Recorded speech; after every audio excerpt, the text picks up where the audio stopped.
ဘရင်ကွမ်ဝါဟာမူမတ်တွေစစ်သူကြီးတွေရှေ့မှာတော့မင်းသားဂျူမုံကိုခေါင်းဖြတ်တက်ပစ်မယ်ဆိုပြီးချိန်ချောက်ခဲ့ပါတယ်ဒါပေမဲ့မိဖုရားယိုဟွာရဲ့တောင်းပန်မှုကြောင့်ကျိန်တန်ချက်20ပဲပေးလိုက်ပါတယ်ထိုအချိန်မင်းသားကြီးတဲ့ဆိုရဲ့ထပ်မံတောင်းပန်မှုကြောင့်ဘရင်ကွမ်ဝါဟာမင်းသားဂျူမုံကိုစကားနဲ့ပဲလေးလေးနက်နက်ဆုံးမလိုက်ပါတော့တယ်ဂျူမုံဟာဒီကိစ္စကြောင့်ဘရင်ကွမ်ဝါကိုအတော်လေးကြောက်ရွံ့နေခဲ့ပြီးနောင်ကိုလည်းစင်စင်ချင်းချင်းနေထိုင်ပါမယ်ဆိုပြီးဂတိတွေအထက်ထက်ပေးနေခဲ့ပါတော့တယ်ဒဲဆိုကဂျူမုံကိုကာကွယ်ပြောဆိုပေးခဲ့တာတွေဟာအကြောင်းမဲ့တော့မဟုတ်ပါဘူးဘူယောတိုင်းပြည်ရဲ့ဓလေ့ထုံးစံအရမင်းသားတွေဟာသူတို့သတ်မှတ်ထားတဲ့အသက်အရွယ်ရောက်ပြီဆိုရင်လှုပ်ဝက်နေရတစ်ခုကိုတာမန်လူတိုင်းရုပ်ဖြတ်ပြီးမဖြစ်မနေခီးထွက်ကြရပါတယ်ဒဲဆိုဟာထိုခီးလမ်းမှာမင်းသားဂျူမုံကိုလက်ဆဖြောက်မှာကြောင့်ဂျူမုံသာဘရင်ကွမ်ဝါပေးတဲ့ကျိန်တန်ကိုသာခံလိုက်ရရင်ထိုခီးကိုမလိုက်နိုင်တော့မှစဉ်းစားမိလို့ဖြစ်ပါတယ်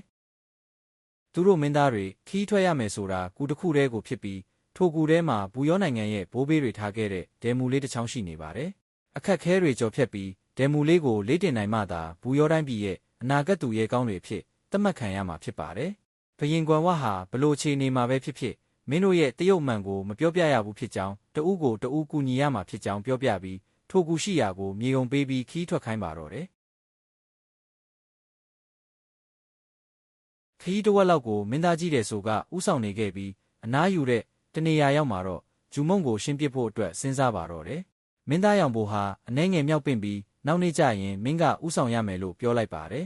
မင်းသားဂျူမုံဥဆောင်တဲ့အခါသူတို့3ယောက်ဟာတော်လန်တစ်ခုမှာမျက်စိလဲပြီးလမ်းပြောက်သွားပါတော့တယ်ဒဲဆိုဟာရွှွတ်နွန်တွေကိုတတိထားမိပြီးခက်ခွာခွာနဲ့လိုက်နေပေမဲ့ဂျူမုံကတော့မြေပုံတစ်ခုနဲ့အလုရှုပ်နေခဲ့တာကြောင့်သူ့နောက်မှာသူ့ကို2ယောက်ပါလာတယ်ပဲထင်နေခဲ့ပါတယ်ဂျူမုံတတိထားမိတဲ့အချိန်မှာအနောက်မှာဘယ်သူမှမရှိတော့တာနဲ့ပဲအကြောက်လွန်ပြီးသူ့ကို2ယောက်ကိုလိုက်ရှာရင်းနွံထဲပြုတ်ကျသွားပါတော့တယ်ထိုအချိန်ဘက်ကမှန်းမသိတဲ့လူ2ယောက်ဟာသူ့ကိုကယ်တင်ပေးလိုက်ပါတော့တယ်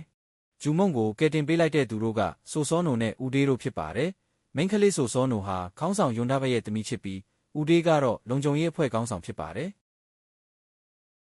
်သူတို့အဖွဲ့ဟာတိုင်းပြည်တွေအကြားကူးတန်းရောင်းဝယ်နေကြတဲ့ကုန်သည်အဖွဲ့ဖြစ်ပါတယ်အခုလဲတိုင်းပြည်တစ်ခုစီသွားရင်တော်လန်နီအော်ဟစ်တန်ကြားတာနဲ့လူတစ်ယောက်နွယ်နဲ့နေနေတာကိုကယ်တင်ပေးခဲ့ပါတယ်ဂျူမုံတတိယလာတဲ့အခါထိုကုန်သည်အဖွဲ့ကိုကျေးဇူးမတင်တဲ့အပြင်မောက်မာစွာပြောဆိုနေတာကြောင့်ခေါင်းဆောင်ဆိုစောနိုကပညာပြပြီးဖမ်းလိုက်ပါတော့တယ်ဂျူမုံဟာအမျိုးမျိုးညှိနှိုင်းခဲ့ပေမဲ့ဆိုစောနိုကတော့လုံးဝအထင်မကြီးပဲဖြစ်နေပါတယ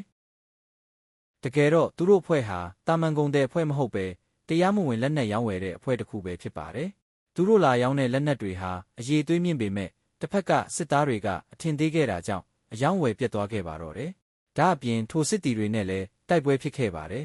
ဆိုစောနိုနဲ့ပါလာတဲ့သူတွေကအရေးချင်းရှိပေမဲ့ဆိုစောနိုရဲ့မရင်ကျက်မှုကိုစိတ်ပြတ်နေခဲ့ပါတော့တယ်ဂျူမုံကပါသူ့ကိုလောင်နေတာကြောင့်ဒေါသထွက်ပြီးသူတို့ဖွဲ့ကကုန်နှန်းသမားတစ်ယောက်ကိုနိုင်ရင်လွတ်ပေးမယ်ဆိုပြီးစိန်ခေါ်လိုက်ပါတယ်ဂျူမုံဟာထိုကုန်နှန်းသမားကိုခက်ခက်ခဲခဲအနိုင်ယူလိုက်ရပြီးသူသွားကျင်တဲ့နေရာကိုပြောပြကအကူအညီတောင်းပါတော့တယ်ဆိုစောနိုလည်းသူ့ကြောင့်အလောင်းစားနိုင်သွားတာနဲ့အနှဲငယ်စိတ်ပြေသွားကသူသွားကျင်နေတဲ့မြေပုံထဲကရှီဂျိုတောင်ကိုလိုက်ပို့ပေးလိုက်ပါတော့တယ်တစ်ဖက်မှာတော့ဒဲဆိုတို့ဟာမြေပုံထဲကအတိုင်းသူတို့ရှာနေတဲ့ဒဲမူလေးရှိရာရှီဂျိုတောင်ကိုတွေ့သွားပါတော့တယ်ဒဲမူလေးရှိရာကိုခက်ခက်ခဲခဲသွားလိုက်ရပေမဲ့သူတို့2ယောက်စလုံးလေးမတင်နိုင်ခဲ့ပါဘူး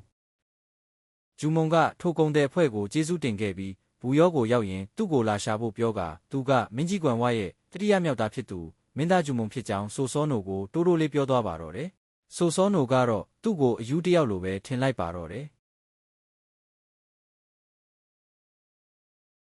ဂျူမုံလည်းဒဲမူလေးကိုခက်ခက်ခဲခဲရှာဖွေလိုက်ရပေမဲ့ဘာကြောင့်မှမသိလေးတင်နိုင်သွားခဲ့ပါတယ်ထိုလေးဟာလည်းဂျူမုံရဲ့လက်စော့မှုကြောင့်ကျိုးသွားပါတော့တယ်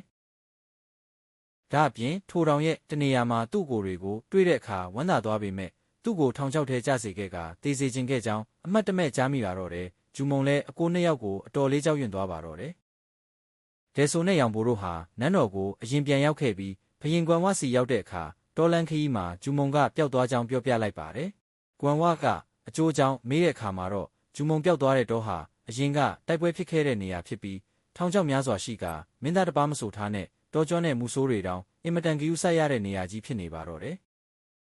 ဒါပေမဲ့ဘရင်ကွမ်ဝါဟာထိုအချက်တွေကိုဂရုမစိုက်ပဲစစ်သူကြီးကိုရှာဖွေဖို့အမိန့်ပေးလိုက်ပါတယ်မင်းသားတဲ့ဆိုနဲ့မင်းသားရောင်ဘိုတို့ကလည်းဂျူမုံပျောက်သွားတဲ့တော့ကိုလမ်းပြပေးမယ်ဆိုပြီးလမ်းမကိုခေါ်သွားဖို့ပြင်နေချိန်မှာပဲမင်းသားဂျူမုံကပြန်ရောက်လာပါတော့တယ် ဒဲဆိုနဲ့ရောင်ပိုတို့ဟာအနှဲငယ်တုန်လှုပ်ခဲ့ပေမဲ့လည်းဂျူမုံကသူကြုံတွေ့ခဲ့ရတဲ့အနေရနဲ့ရင့်ကျက်မှုတွေကြောင့်ဘရင်ကွမ်ဝကိုဘာမှမပြောဘဲတောထဲမှာလမ်းပြောက်ပြီးနန်းတော်ကိုကြောက်ကြောက်လန့်လန့်နဲ့ပြန်လာခဲ့ကြောင်းပြောခဲ့ပါတယ်။သူ့ကိုတေးစေခြင်းနေတဲ့အကိုတွေရဲ့ရှေ့မှာဒဲမူလေးကိုချိုးခဲ့တာကိုဘရင်ကွမ်ဝထံမပြောရဲခဲ့ပါဘူး။ဒါပေမဲ့မိဖုရားယိုဟွာကိုတော့ဖြစ်ကြောင်းကုံစင်ပြောပြလိုက်ပါတယ်။နောက်တစ်ပိုင်းကိုနောက်နေ့မှာတင်ပေးသွားမှာဖြစ်လို့ကျွန်တော်ရဲ့ AI WeCat YouTube Channel ကို like နဲ့ Subscribe လုပ်ပေးခဲ့ကြပါနော်။အဆုံးထိကြည့်ပေးလို့ကျေးဇူးတင်ပါတယ်။